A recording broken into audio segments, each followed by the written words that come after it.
एक छोटा सा गांव था जो गंगा नदी के किनारे बसा था। रामपुर। रामपुर तीन ओर से पहाड़ियों से घिरा था। गांव से बाहर जाने का केवल एक ही रास्ता था, नदी पर बना पुल। पुल के समीप ही एक पुरानी हवेली थी। हवेली बरसों से वीरान पड़ी थी। एक बार गांव का जुलाहा झूमन अपनी बीवी के साथ अपने भतीजे के विवाह समारोह में जा रहा था। विवाह पास के गांव में ही था। वहां पहुंचने के लिए पुल पार करके जाना पड़ता था। रात का समय था, चारों ओर सन्नाटा था। दोनों पति पत्नी तेज कदमों से पुल की ओर बढ़े जा रहे थे। तभी सन्नाटे को चीरती हुई एक तेज आवाज उन दोनों के कानों में पड़ी। थम! दोनों ठिठक कर रुक गए और आसपास देखने लगे।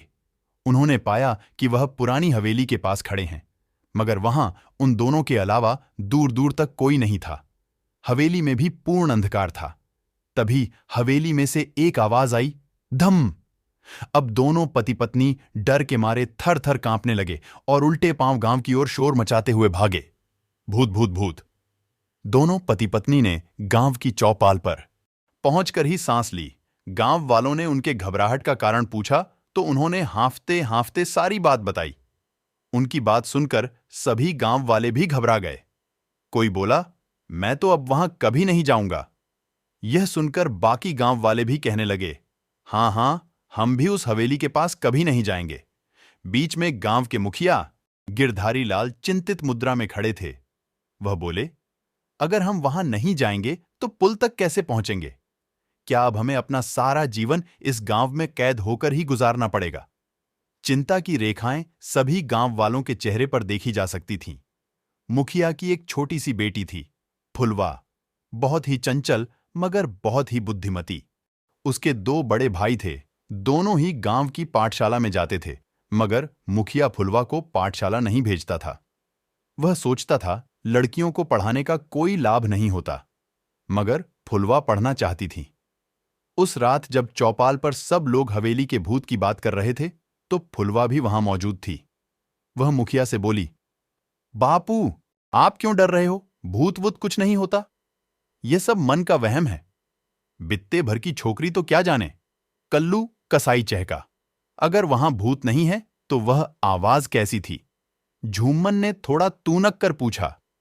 इसका पता मैं लगा लूंगी, फुलवा ने कहा। और बेटी, अगर तुम पता ना लगा पाए तो? मुखिया ने प्यार भरी निगाहों से फुलवा की ओर देखते हुए पूछा। नहीं बापू, मुझे विश्वास है, लेकिन मेरी एक शर्त है। शर्त?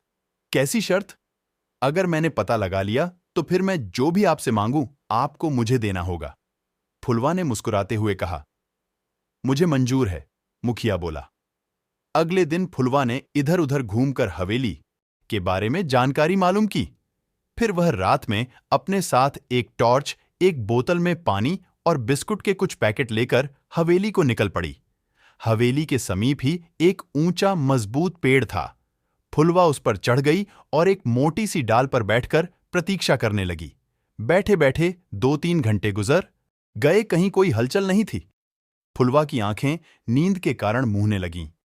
तभी एक जोर की आवाज आई, धम! फुलवा एकदम चौकन्नी हो गई। उसे कोई दिखाई नहीं दिया, मगर फिर कुछ पलों बाद वही आवाज गूंजी, धम! फुलवा ने देखा, आवाज ऊपर से आ रही है। फुलवा तेजी से पेड़ पर ऊपर चढ़ने लगी। ऊपर चढ़कर उसने देखा तो सामने हवेली की छत दिखाई दे रही थी। पूर्णिमा की रात थी पूरी, छत पर चांदनी फैली हुई थी। फुलवा आंखें फाड़ फाड़ कर देखने लगी। तभी आवाज हुई, धम! और फुलवा जोर जोर से हंसने लगी। वह हवेली के भूत को देख चुकी थी। फुलवा चुपचाप पेड़ से उतरी और अपने घर वापस आ गई। अगले दिन चौपाल लगी हुई थी। सभी लोग फुलवा को कौतूहल भरी निगाहों से देख रहे थे। फुलवा ने बोलना शुरू किया, बापू, क्या आप जानते हैं कि वह हवेली इतनी ऊंची क्यों है और वह गांव के किनारे पर क्यों है? दरअसल प्राचीन काल में यहां सैनिकों का डेरा हुआ करता था। यहां सबसे ऊपर एक बड़ा नगाड़ा है, जिसके पास एक सैनिक सदैव खड़ा रहता था। दूर से दुश्मन को आता देख वह सैनिक नगाड़ा बजाकर सभी को सचेत किया करता था। वह नगाड़ा आज भी वहां मौजूद है। वहां पास ही एक पेड़ भी है, जिस पर बंदरों का एक झुंड रहता है। मैं कल देखा कि एक बंदरिया नगाड़े के पास वाली शाखा पर बैठी है। उसकी पीठ पर एक छोटा सा बंदर का बच्चा चिपका हुआ है। वह खेल खेल में अपनी मां के पीठ से फिसलता और नीचे नगारे के ऊपर जाकर गिरता। उसके गिरने से जोर से आवाज होती है, जिससे वह बच्चा खुश होता। इस प्रकार बंदर के बच्चे के इस खेल को आप सब ने भूतों की करामात समझ लिया। सभी गांव वाले हंस तो रहे थे, मगर साथ ही अपनी बेवकूफी पर शर्मिंदा भी थे। मुखिया का सीना गर्व से चौड़ा हो गया। उसने फुलवा के सिर पर हाथ फेरा और बोला, बोल बिटिया, तुझे क्या चाहिए? फुलवा बोली, बापू, मैं भी कल से भाइयों के साथ पाठशाला जाना चाहती हूं। मुखिया ने कहा, मंजूर,